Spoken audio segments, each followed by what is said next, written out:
Hare Krishna. So we'd like to welcome here with us His Holiness Krishna Kshetra Maharaj. Hari! Dale did it. 3 times. So, of course, most of you will have heard and know about Krishna Kshetra Maharaj. Maharaj is a direct disciple of our founder, Acharya Srila Prabhupada. He's also a sannyasi, like a traveling senior monk, and also an initiating spiritual master.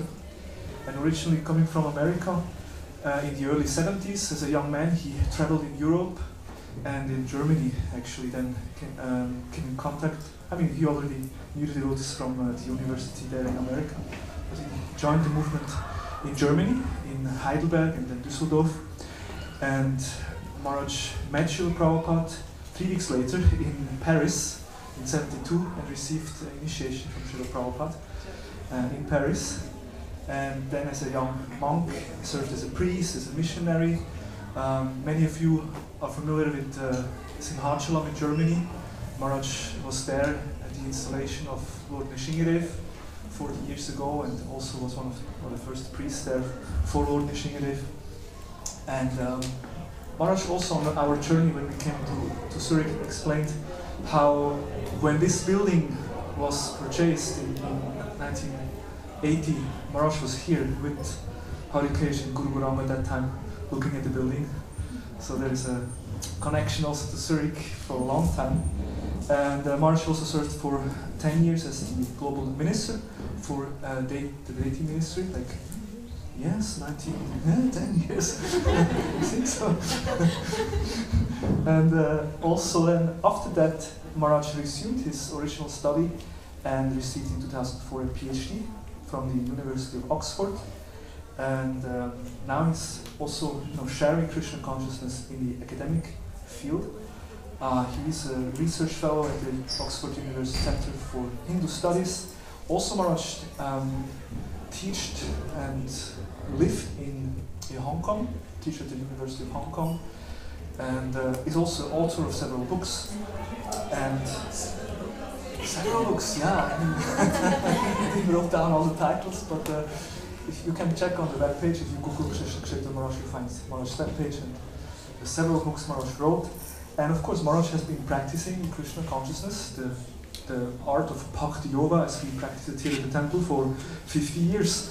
So we are very, very grateful and happy that Maharaj is with us and sharing his wisdom. And today's talk will be on the pursuit of happiness. And I think we're all looking for happiness, so we're looking forward to learn from Maharaj how to become happy. Thank you so much for being with us.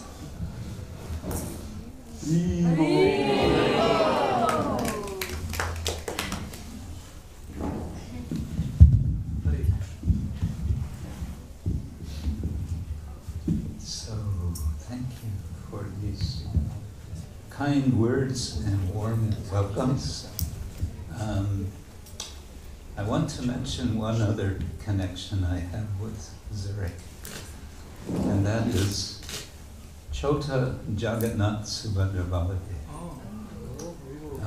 I first saw them in the end of June, it must have been 1972. Not here in Zurich, they were in Hamburg. So I had just joined the temple in Heidelberg, Stuttgart, not Düsseldorf. We went to Hamburg on our way to Paris, and in Hamburg they had a beautiful little temple in a warehouse, and Chota Jagannath and Subhadra and Baladev. So it's special for me to see them here smiling. Yeah, inspired by the small ones, yes. And is it still there? I saw this morning, I hope it's still there, I saw that Big Subhadra has a purse. Did you know that? Later you can go up and look. First time I've seen Subhadra with a purse. Okay, let's chant some Mangala Charana, shall we? Those of you who know, you're welcome to join in. Om Ajnana Timirandasya Jnananjana Shalakaya Chakshurun Nimitam Yena Tasmai Shri Gurave Namaha Shri Chaitanya Manobhisham Sthapitam Yena Bhutale Swayam Rupa Kadamayam Tadati Swadantikam Vandeham Shri Guru Shri Yuktapadakamalam Shri Gurun Vaishnavanscha Shri Rupam Sagrajatam Sahagana Radhanatam Vikantam Sajivam Sadvaitam Savadutam Parijana Sahitam Krishna Chaitanya Devam Shri Radha Krishna Padam Sahagana Lalita Shri Vishakhanditam Nama Om Vishnu Paraya Krishna Kristaya Bhutale Srimate Bhakti Vedanta Swami Iti Namine Namaste Saraswati Deve Gauravani Pracharine Nirvishesha Shunyavadi Paschatya Deshatarine Vancha Kalpatarubhyascha Kripa Sindhubhya Evacha Patitanam Pavanebhyo Vaishnavebhyo Namo Namaha He Krishna Karuna Sindhu Dinabandho Jagatpate Gopesha Gopika Kanta Radha Kanta Namostute Tapta Kanchana Gaurangi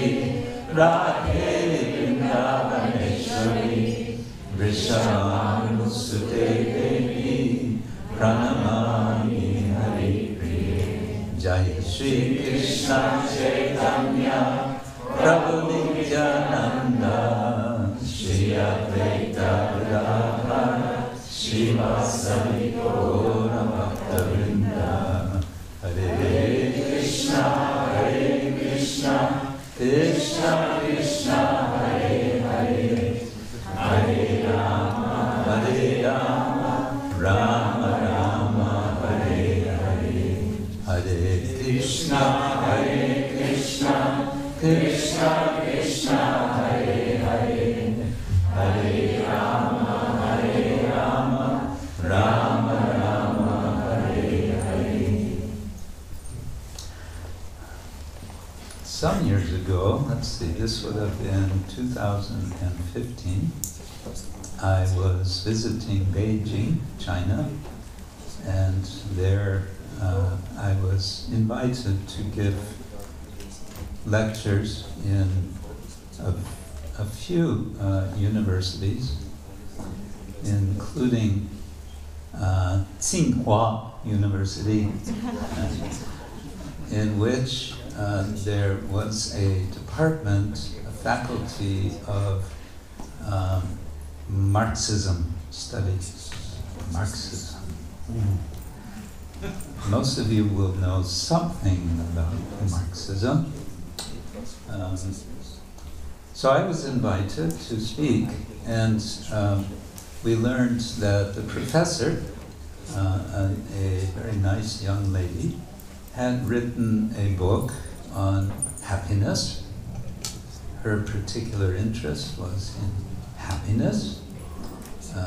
And so I thought, all right, let me speak something on happiness in this to her students, to bring in the devotional, the Vaishnava perspective, and well, this is the faculty of Marxism. How are they going to take this? Let's see. So I thought, anyway, they've invited me, so let's just go with it. So I thought to share with you that presentation. Much of this, for many of you, will be very basic. But perhaps it will be interesting for you nonetheless to consider how you might talk about this subject. I always like to encourage everyone who is in some way inspired, attracted by this culture of what Srila Prabhupada called Krishna consciousness, to one way to sort of imbibe what we hear is to be thinking, okay, how would I explain this to somebody? How would I explain this to my little sister, or to my older sister, or whoever, a family member, a friend, a colleague? Would there be a way that I could capture them and interest them in what I find interesting? Another very general point is, again, as many of you will know, Srila Prabhupada many times spoke about how we are all pursuing happiness. And he often made this kind of a selling point of Krishna consciousness. You want to be happy, then take to Bhakti Yoga, take to Krishna consciousness. This is how you do it. Of course, there's been a lot of philosophical, psychological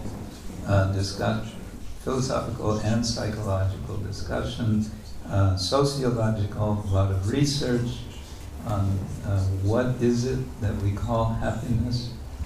I'm not going to go into any sort of depth on that, but this is just touching on some of the basic ideas which are turning our attention from material happiness to spiritual happiness.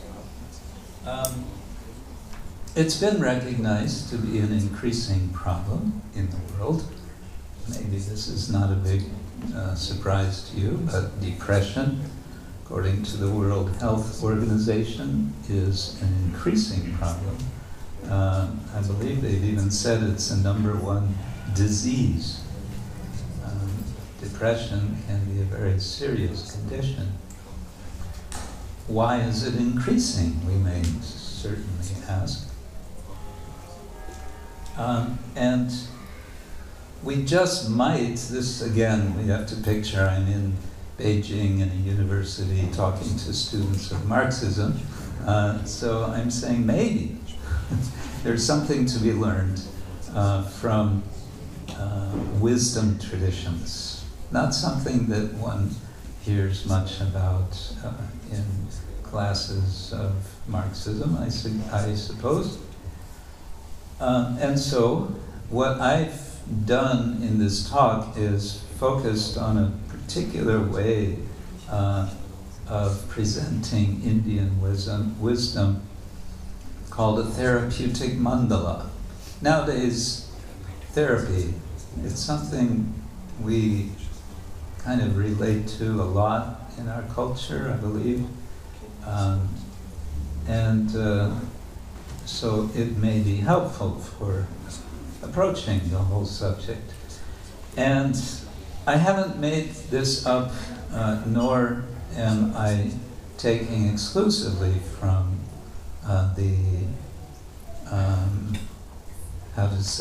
from the traditional texts, but I'm also using some derivative work, in this case, a particular Professor Fields, who wrote a book called Religious Therapeutics.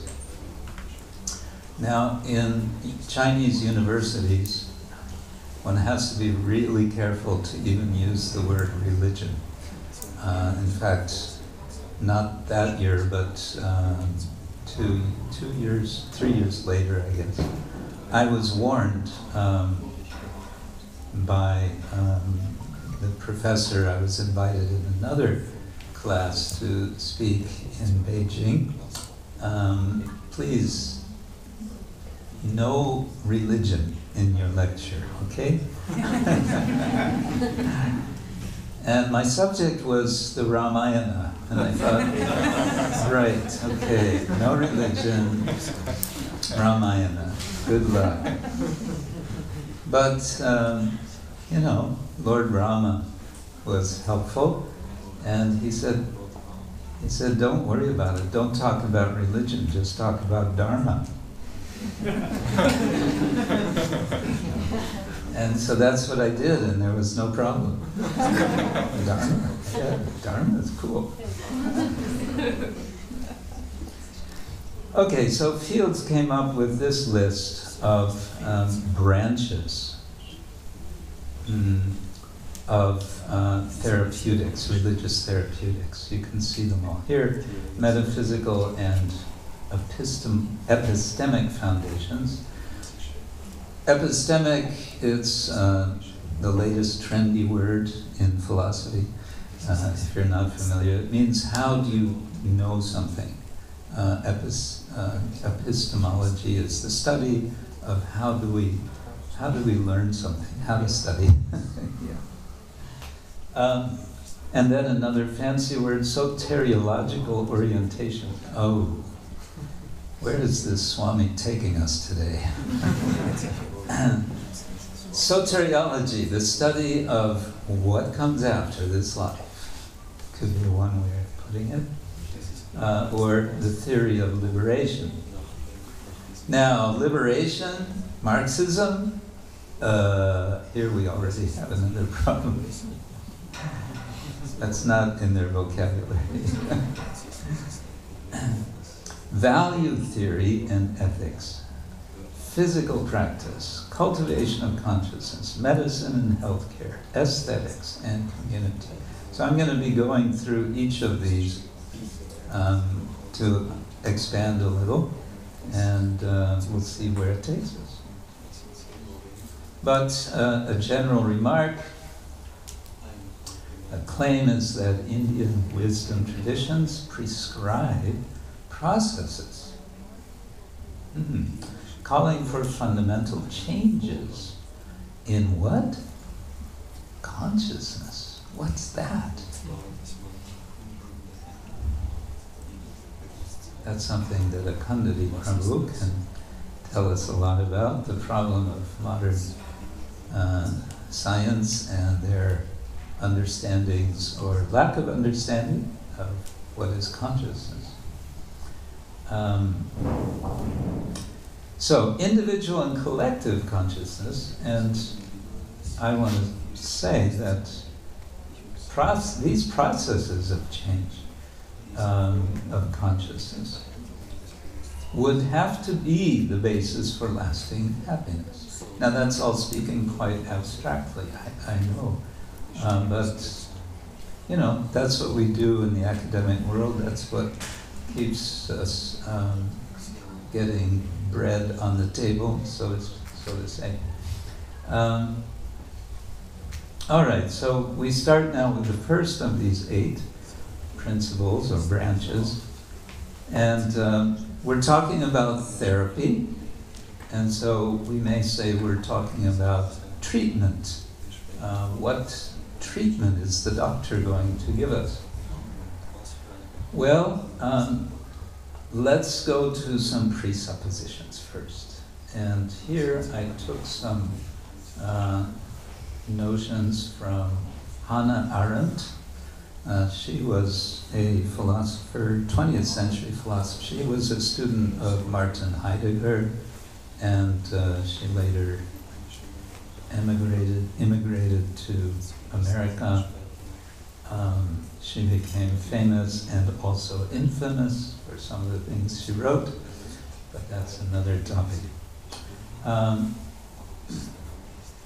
She was concerned about the notion of labor. Marxism talks a lot about labor, work, what is it, and how should we be thinking about it, or how should we stop thinking about it? So she criticizes Marx's assumption talking about presuppositions here, that freedom from labor would lead to higher creative forms of activity. So Marx was saying, hey, if we don't have to work so much, then we're going to get creative, and we'll become, we'll become happy and creative, and we'll do wonderful things. And Aaron said, well, look at the reality. The reality is that many people who are working less, what are they doing? They're simply engaging in more consumerism. They're consuming more. Atyahara, it's called in Sanskrit. Eating too much or consuming too much. And self-destructive activity. So intoxication, what is that? It's essentially it's being self-destructive, isn't it? It's toxic. Toxic means poison. So people take intoxicants to poison themselves. Okay, for a moment we can jump into the Bhagavad-Gita, and there we see that Arjuna finds himself in the midst of a dilemma, and he's kind of asking this question, I see no happiness from engaging in war. Even if I win a kingdom like that of heaven. So he's imagining a situation where he wins this war, the battle of Kurukshetra, and he wins this kingdom, and now he's even extending, what if this kingdom would be, even greater than the whole Earth planet? Says, I'm not going to be happy. So Arjuna's smart. he already knows that happiness doesn't come from material accomplishment. I better change this, but okay. So then Krishna replies to this, basically the beginning of the second chapter, or many of the verses, starting from verse 12, saying that let's understand who we are first, and then we can understand what is the problem. And he says, we are different from these bodies, and therefore it makes sense what you're saying, that happiness will not come from gaining something in this world.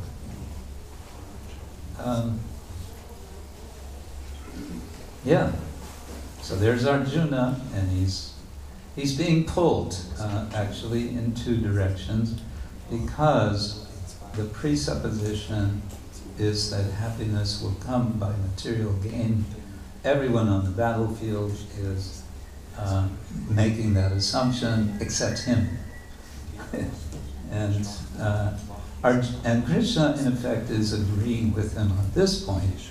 But, and this is the interesting twist in the Bhagavad-Gita, he's telling Arjuna, still you should fight. What?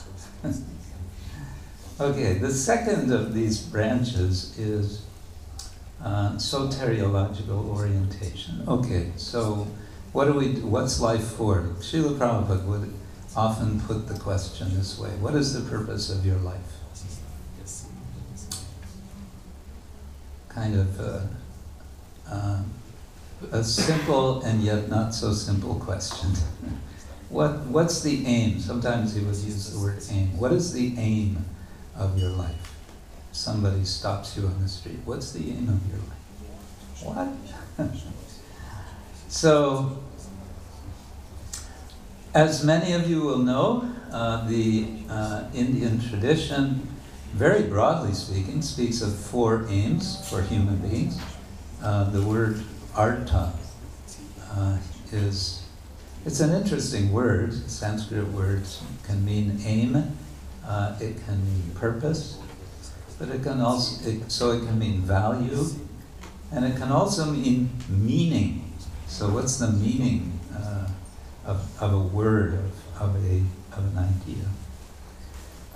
Purusha means a person, so purushartha are the aims of human life, and typically these are defined in 4 categories, namely cosmic and social alignment, or dharma, economic security, artha, another meaning of artha, individual and collective desire, kama, and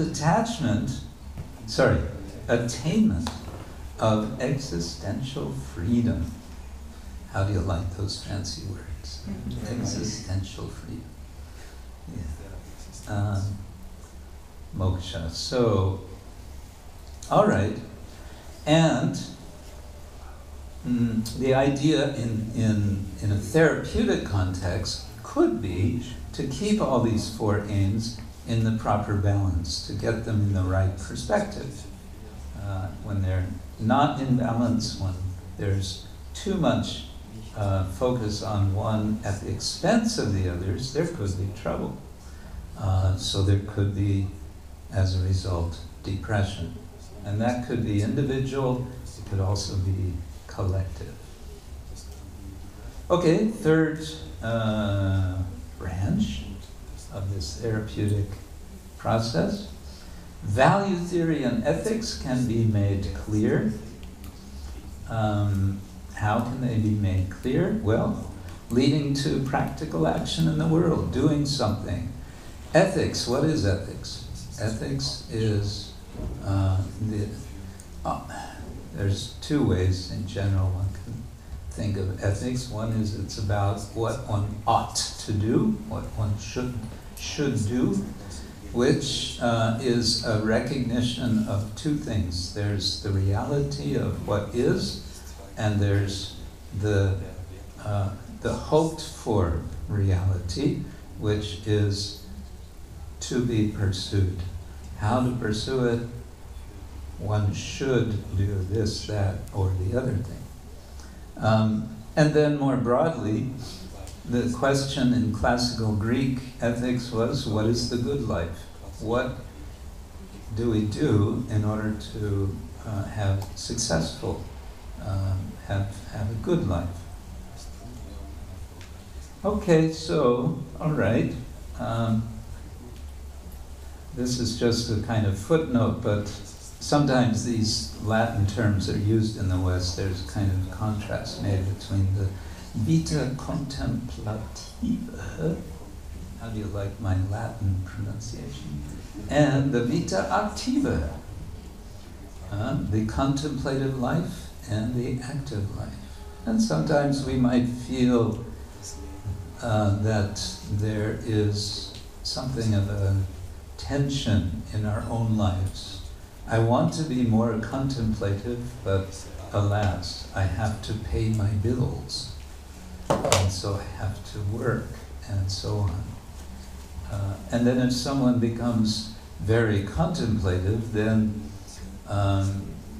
they're getting harassment from their relatives. What are you doing? You're sitting around all day. No, I'm not sitting, I'm contemplating. Oh, I see. So the television you're watching, that is your contemplation, huh? Further on value theory and ethics, Mahatma Gandhi, Mohandas Karamchand Gandhi, famously promoted a very ancient principle from India, namely ahimsa, and he coined a term which he then coupled with ahimsa, and that was satyagraha, or literally grasping the truth. And he put these in the center of his philosophy and his way of life. Holding firmly to truth was integral to being nonviolent. Nonviolence being the core of his principle of ethics. And he wrote extensively on this, he spoke extensively, and he was arguably effective at times, and at other times thoroughly ineffective in communicating his ideas. I found it interesting, parenthetically, that Hannah Arendt emphasizes two things as being essential elements of coherent society, which presumably would be another prerequisite for happiness, and that is promising and forgiving. If there are promises which people keep, promise keeping. Nowadays we don't hold a lot on promises. We have to write everything down. It has to be in the form of a contract. We can't just say, I'm going to do it. We have to put it in writing. There's very little simple verbal promising going on. And forgiving. We have a problem with forgiving, arguably, in our society. Both of these relate very much to the topic of speech, and specifically true speech, which then, in turn, becomes the basis of further therapy toward happiness. And this leads then into, we're going now from the more theoretical to the physical, the practical side. And we all know, I'm sure you have here in Zurich, yoga studios. Some of you maybe are practicing yoga. Asanas, very nice, popular. It's also popular in China. Yeah, they have some very posh yoga studios in China. Posh, fancy. Fancy, expensive. Yeah.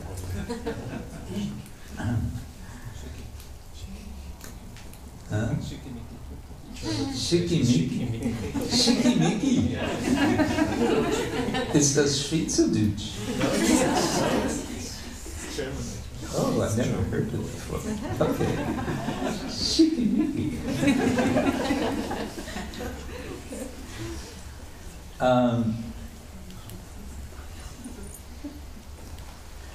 Two things which are a serious problem, and we're talking about therapy, and what is the therapy for? Well, people are suffering conditions of excess and neglect. Excess and neglect. Too much of one thing and not enough of another. The results of this are general disconnection from the body. Now, at this point, we who are aspiring bhakti yogis, we may say, well, that could be a good thing. Detachment from the body. We're learning we are not this body, so I will neglect the body, and that will be good. Yes? No. It doesn't work that way. That would be artificial, or in many cases, involuntary. The results of this, or also the cause, are so many sorts of addiction. And I think in our Sunday talks here, you probably hear lots of horror stories about addiction, right? That's something we always like to hammer on about the 4 regulative principles, right? And no, not anymore. That's out of it. Oh, I'm in the last century, sorry.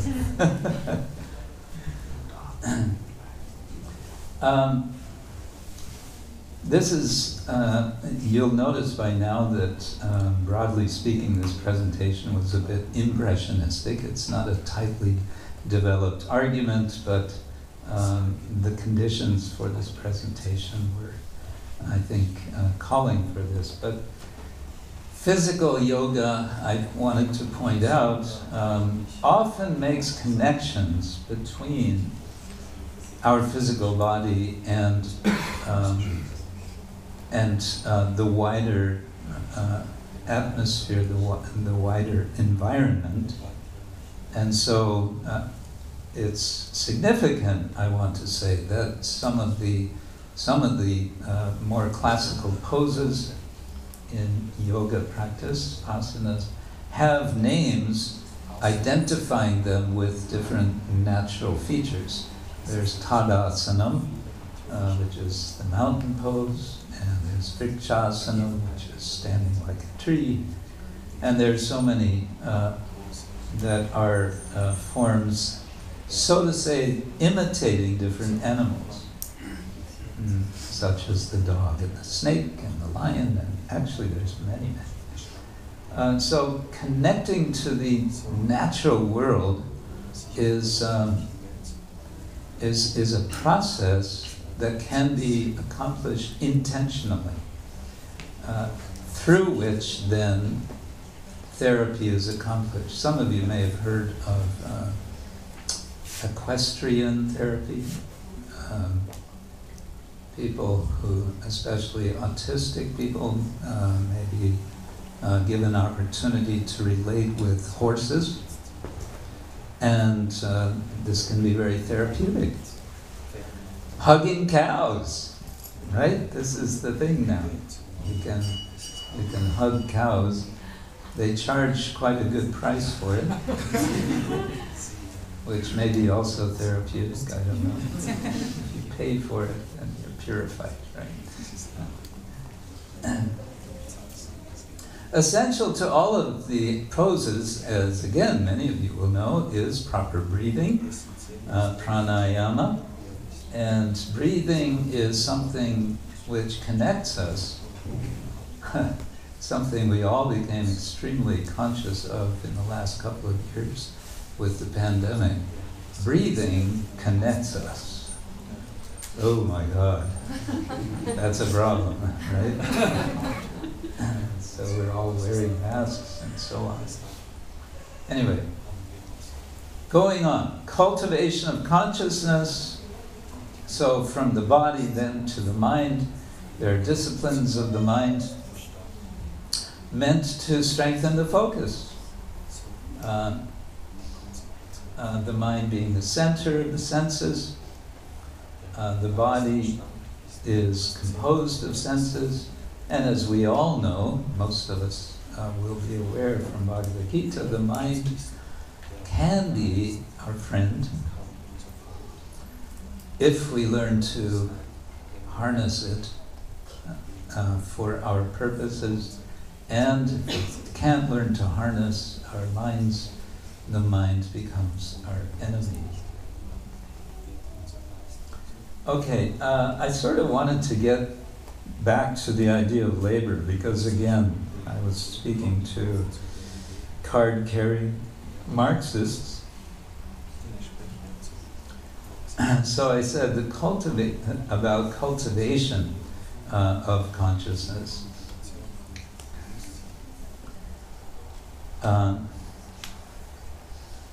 In the context of yoga, the essential labor we're talking about here, it's not just for the body, surprise, surprise, but for the care of the world. And this can be surprising for those familiar with the Yoga Sutras of Patanjali, that the word kaivalya, although it's generally understood means total isolation, can have a different sense. And it's been argued by scholars that it has a positive sense, and indeed it is also hinted in our scriptures, in the Srimad Bhagavatam, that it's actually all about bhakti. It's actually about engagement with the world in the modality, which is beyond the modalities of bhakti. And by doing this, then something radical can happen, and that is that one can go beyond dualities of so-called happiness and so-called distress. At this point, I think I completely lost my Marxist audience. They were polite, but I think I lost them at this point. In any case, in the Bhagavad-Gita, Krishna says, Jitatmana prashantasya paramatma samahita shitoshna sukadukeshu tatamana pamanayohu. One can get over it. One can get over these dualities in such a way that one experiences a connection. Yoga means connection. What sort of a connection? A connection between oneself and the super self, the Param Atma. Okay, moving on. On the basis of well-cultivated consciousness, then there's, going back to the body, there's medical practice, holistic health, rooted in this understanding that there is a body, there is a mind, there is a self. It's not just body and mind. Or it's not just body, it's body, mind, self.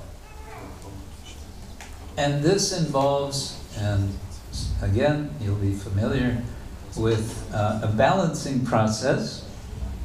And balancing is, again, something that you don't hear about in Marxism. Well, you could argue that you do, because, okay, hold on, bear with me, a little lesson on Marxism. Another fancy term, dialectical materialism. Hare Krishna, I know he's finished. When is he going to be finished? I don't want to hear more of this. So, what does dialectical mean? It means there's a thesis and there's an antithesis. It goes back to our good old friend Hegel, which Marx then turned upside down and made into, instead of idealism, he made it materialism. He argued that everything starts with matter, and material conditions, he said, are the basis of our consciousness. It's not that we change our consciousness and then that will determine our well-being. No, we have to adjust our material conditions, and from that we can hope for well-being, for happiness. That's okay, it's a little oversimplified, but it's Sunday lecture simplified in a nutshell, dialectical materialism. My point is that dialectical means here's an idea, here's another idea, or rather, here's a condition, here's an opposing condition. What's going to happen between them? There will be some conflict.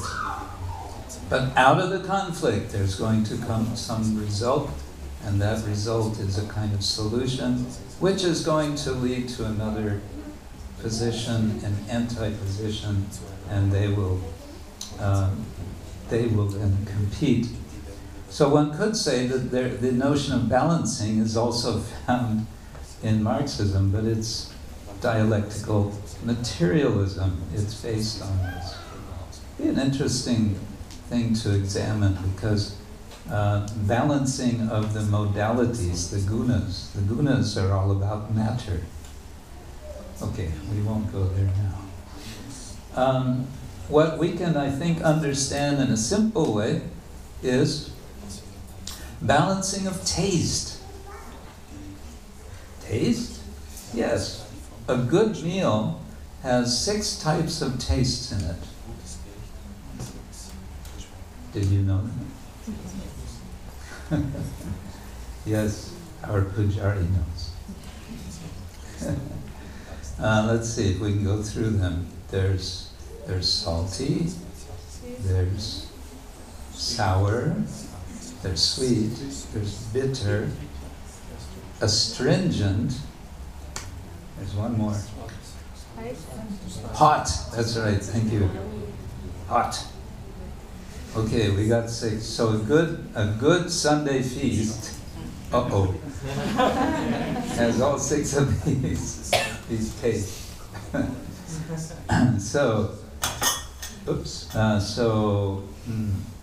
Balanced eating can be very satisfying. The rasa that we experience can be very pleasing. And this leads us into the 7th of these 8 themes of therapeutics, religious therapeutics. Holistic healthcare is enriched and deepened through attention to aesthetic taste. As I said, my Marxist friends in Beijing were completely lost by now, but they bore with me. Dramatic performance. This is something I'm sometimes, in my madder moments, I'm thinking of proposing to the GBC of ISKCON that they should have a ministry of drama. They might respond, we have enough drama, thank you. But if we had a minister of drama, I think it would be nice. We could have more of this cultural dimension of our tradition that could be very, very relishable and very therapeutic. Imagine, every Sunday feast program we have a little drama. Be nice? No? Maybe. Some of you who visit, you can organize. Yes? Why not? Could be good. All right. Back to Hannah Arendt, she mentions, and this was very striking to me, that storytelling is an essential element of the vita attiva. She spoke of 3 things. There's labor, there's work, and there's action in her analysis of the human condition. Labor is something you do just to survive. Work is something you do to preserve, to build a house, and so on. And to act, that's when you start to become actually human. And acting takes place mostly in the public square where people speak with each other, where they communicate. All right. Thank you, Hannah Arendt. I thought it was Hannah Arendt. Community, finally, all of what we've talked about before fosters community. And community is helpfully, I think, contrasted with society, where society has become mass society. And when we have mass society, what do we have? What we often call impersonalism.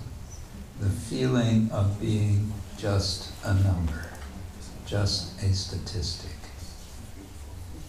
So we don't want society, we want community.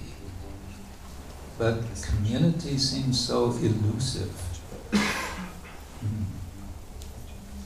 The ideal community in Indian tradition is the small village. Again, I was talking about this in one of the largest cities of the world, Beijing.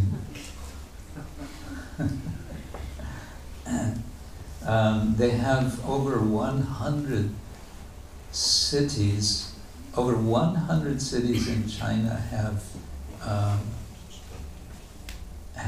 1 million population or more. 100 cities. All right. Well, as far as community goes, I called attention to these people of an effort by Gandhi to establish hermitages, ashramas.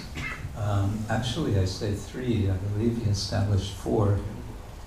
One didn't last very long, but especially there's the Sabarmati ashram. If you ever go to Ahmedabad, you can visit. It's become kind of like a museum. You can see where his ashram was. That's another story. His efforts were not overwhelmingly successful, but his attempt was there, his vision was there. And I believe that our Srila Prabhupada was inspired by Mahatma Gandhi with respect to the establishment of communities of ashramas, country ashramas, farms. And so I concluded, from the relative happiness, sukha in Sanskrit, which is always only an aspect of the happiness-distress duality, to ananda. This is the only platform of happiness that properly affirms human dignity. That was my claim. It is happiness that is inclusive and expanding. Anandam buddhivardhanam pratipadam purnam mrita svadanam sarvatma snapanam param vijayate Shri Krishna Sankirtanam. I didn't mention that in the class. To pursue this kind of quality happiness, I said, is not a luxury. It's a necessity, closely related to achieving success in making a meaningful response to the world's climate change crisis. Well, yes, I ended with this verse. Rajya vidya rajya guhyam pavitram idam uttamam pratyakshadamam dharmyam susukam kartam avyayam. This is the king of knowledge, the king of secrets, pure, ultimate, righteous, directly comprehensible. It is everlasting and joyfully performed. At the end of my talk, the professor got up. This seemed to be the way they do things in China. After the visiting scholar speaks, the professor gets up and corrects what they've said.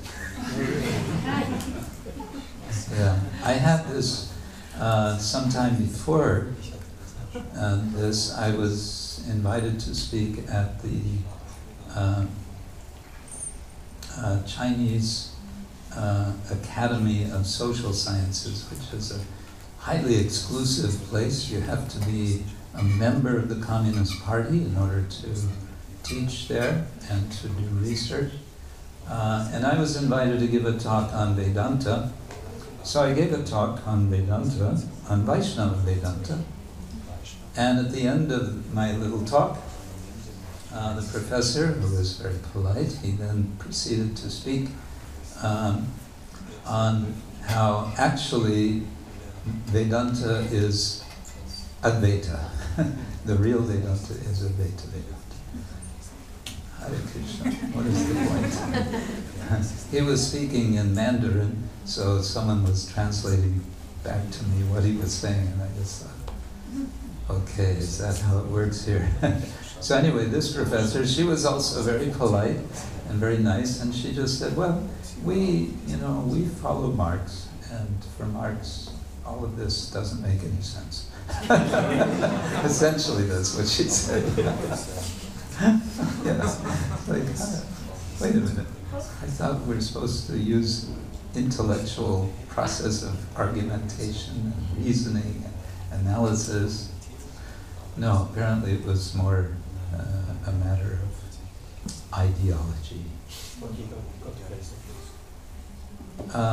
Yeah, I think they give me an honorarium. Okay, that was my little talk on happiness. And how did I call it? Yes, classical and modern Indian perspectives on the pursuit of happiness. Hare Krishna. So, I made it on time. Hare Krishna. I guess we have 3 minutes. If a little more time. Can be more time. If there's any reflections, questions, yes. Thank you, Maharaj. It's very interesting. I just got so curious. How come they invite you in this Marxist university? Yeah. I started to wonder that myself.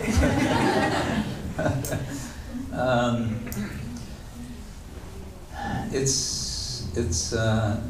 I think a lot of it is they get something. They get some kudos for inviting a foreign professor to speak, and especially if he's from Oxford. I heard this countless times when I was teaching at Chinese University in Hong Kong for altogether 6 semesters over a 5-year period, and Teaching what? and Teaching what? I was teaching in the Department of Cultural and Religious Studies, and I was teaching courses on Indian culture and religion for undergraduates, so it was all very introductory. But I was given a lot of freedom to create my own courses, and it was interesting, it was fun. But so many times I heard it from especially one of my colleagues, professors, saying, "You're from Oxford, this is so good, just that you're, for me, yeah, it didn't matter who I was or what I said or anything. Oh, he's from Oxford, it's okay."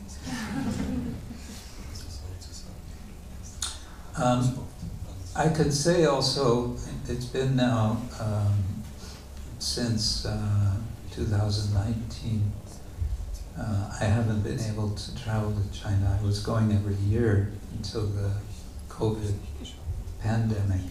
And I was starting to make some traction, some connections that were developing toward some, I think, interesting developments of, just more and more opportunities were opening up. And one of the opportunities came at the Central Chinese, what is it called? Their music conservatorium. They have a very large music academy in Beijing, and I was invited there to give a talk on Indian music and mantra, and I don't know how I titled the whole thing. And I came in, and I was introduced to the chief professor of the particular faculty within the school. And before I said a word, he said, "We can send you to all our schools all over China." I hadn't said a thing yet. You don't want to first see if I have anything reasonable to say. No, he was like, "Hey, let's do it." So this, I think, could be a very interesting platform to introduce bhakti. But again, then came the COVID. Another interesting development was in publishing. I've been able to publish 2 books in China, dual language. We do it English and Mandarin, with Yunnan University Press. So it's a respected university press, academic press. And to get a book published in China, you need to go through their censorship system. And the editor in the press who I was working with was very enthusiastic. We're going to get this published.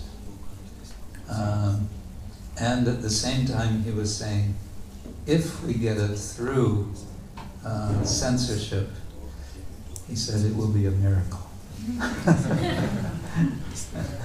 In other words, he was saying, I'm not so sure how we're going to do this, because my book was about the Bhagavad-Gita. Again, it's like, don't talk about religion. Okay, Dharma. But somehow we were able, we've done a book called, well, the first part of the book is called The 18 Yogas of the Bhagavad-Gita. As I mentioned, in China, yoga is popular. So I simply did a summary of the Bhagavad-Gita, a very short summary, but focusing on the theme of yoga, taking the traditional titles of each chapter and highlighting how that's presented in the Bhagavad-Gita. So, yeah, some publishing and some lecturing. But it's a huge country, and what's going to happen now? Because they've been becoming more and more tight, and more.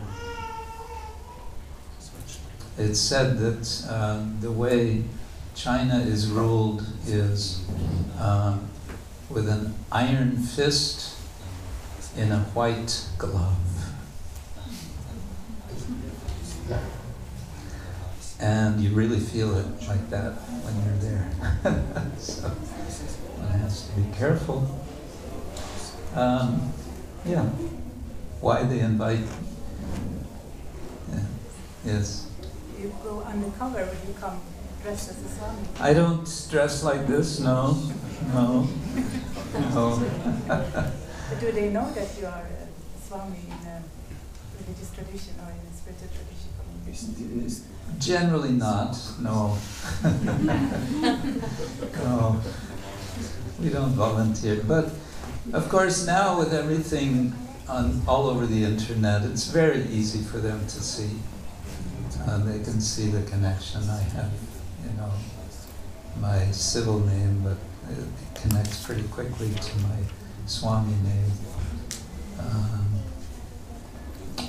So yeah, sometimes I wonder how long I'll be able to go. We'll see. But one thing that we've done is that with each time that I would give a presentation, I try to get a letter of thanks from that faculty, with a signature and a stamp. And so I have a collection of those. And then if there's some question later, well, this is what I do. That can possibly help.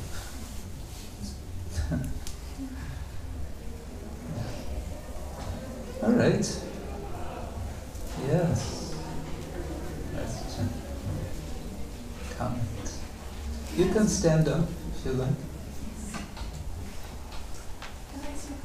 I think we mentioned the four aims of life, one being the attainment of the existential freedom. Can you just explain a little on that? Ah, yes, existential freedom. Yes, thank you. Nice question. I think I had the Sanskrit word there, moksha, liberation. And this is generally understood as a sort of final solution to what we typically just call material existence, where, again, in Sanskrit, your term may be used, samsara. And samsara can be taken as meaning the cycle of repeated death and rebirth, where it's understood, and this is kind of a basic point of Bhagavad-Gita, that when this life is over, we move on from this body to another body. What sort of body that is, and where that body will be, and so on, will be very much determined by our consciousness in this life. And therefore, a strong impetus for bhakti, for practicing yoga, is a preparation of our consciousness so that instead of getting yet another material body,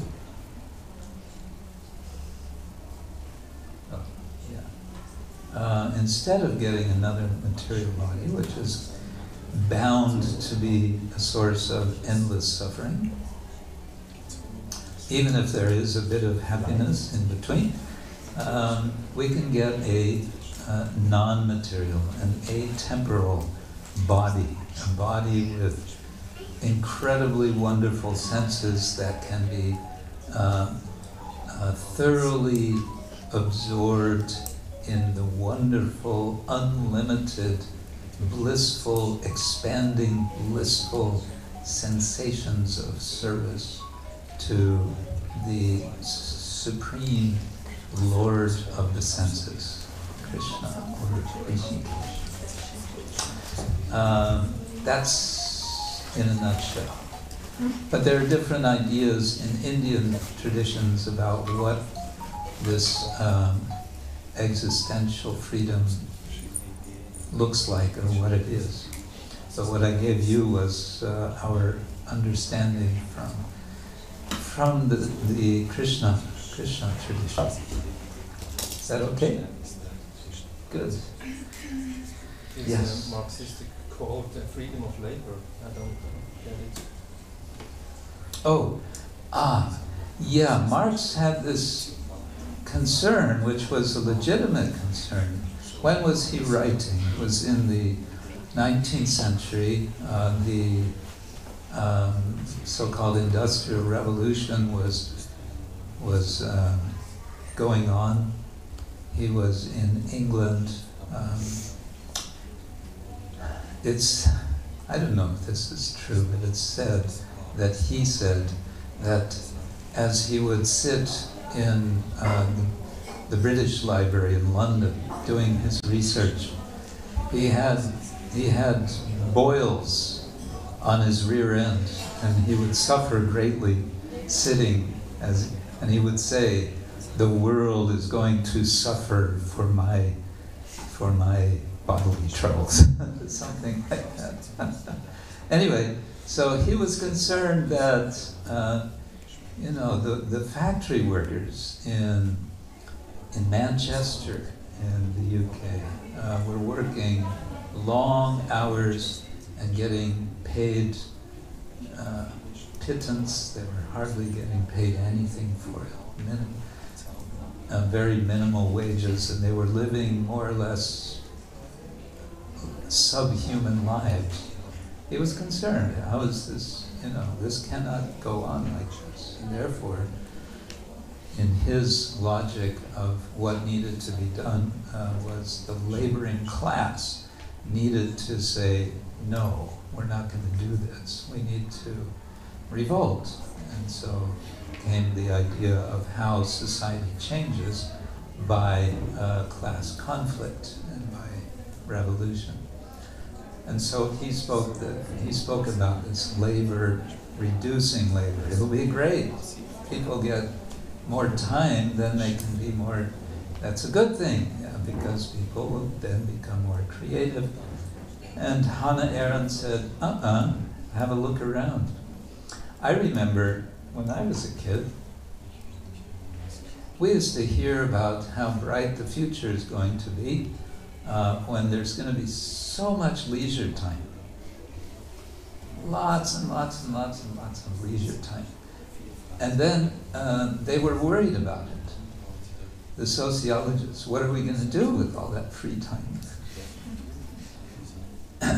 At that time, as I was growing up, the families in my neighborhood, most of the women were at home taking care of the children, and the men were off at their jobs.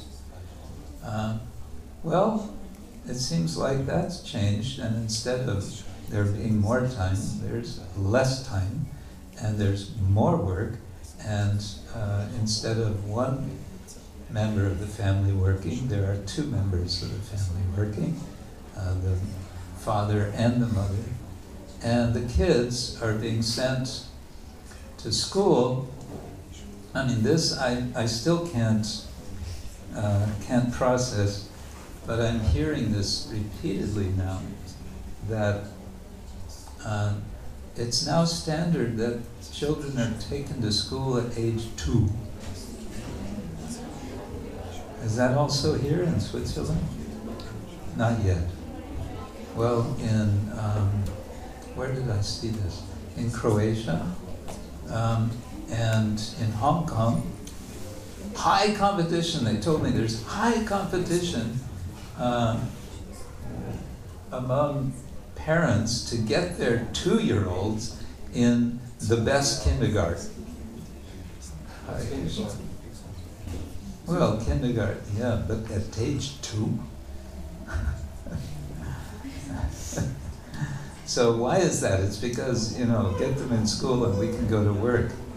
Isn't it? Something like that is happening. Maybe it hasn't happened yet here in Switzerland. It's happening. Yeah. 4, I guess. 4. But in 6 months you can bring your kid to the garden. 3 months. 3 months. 3 months you could bring. Yeah. So this is, as Prabhupada would say, this is advancement of civilization. But Marx had a lot of labor also in the courses. No? Mm-hmm. Marx had a lot of labor also for his. Labor would always be there for him, but if it would be done in a just way, then it would be more properly distributed. And this is something that a spirit, a transcendentalist, I think, could agree with. We want fairness. People don't, not that some people should work hard for the others. Let there be some balance in society so that there can be community. Okay, so I think on that happy note, we can end, and I'll say thank you all so much for your kind and patient attention. I hope I said something that you can take with you today, and I wish you a wonderful week. Hare Krishna, Shri Prabhupada ki Jai. Glorious Krishna Kshetra Maharaj.